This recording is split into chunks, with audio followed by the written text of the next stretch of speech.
Today, you're going to learn how to complete a Punnett Square. So what are Punnett Squares? They are a tool used to predict the genotype and phenotype of offspring. Remember, a genotype is the genetic makeup of an organism, and a phenotype is the physical characteristics of an organism. Now, we want to look at how to set up a Punnett Square. The first thing you have to do is draw this Punnett Square. To do this, you want to first draw a square. Next, you want to divide that square into 4 smaller squares. Now that we have our Punnett Square drawn, let's work an example. In this example, we are going to show the resulting offspring of a cross between 2 parents, both with the genotype uppercase B, lowercase b.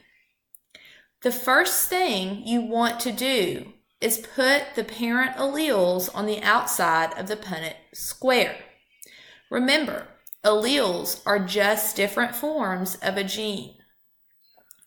So we're going to put one parent's alleles on the top of our Punnett Square. And the other parent's alleles are going to go on the left side of our Punnett Square. Each of the 4 smaller squares represents one offspring. Each parent must pass on one allele to each offspring. Let's start by giving each offspring alleles from the parent shown on the top of the Punnett Square. The first allele, uppercase B, will be brought straight down to both squares beneath it. The next allele, lowercase b, will also be brought down to both the squares beneath it.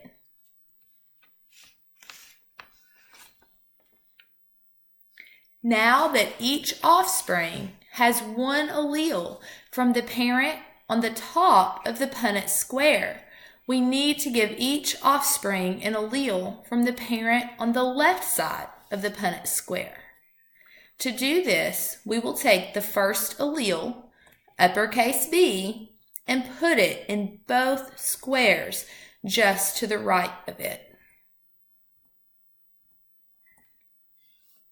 The next allele, lowercase b, will also be put in both squares to the right of it. And now we have a completed Punnett Square, with each offspring having one allele from each parent.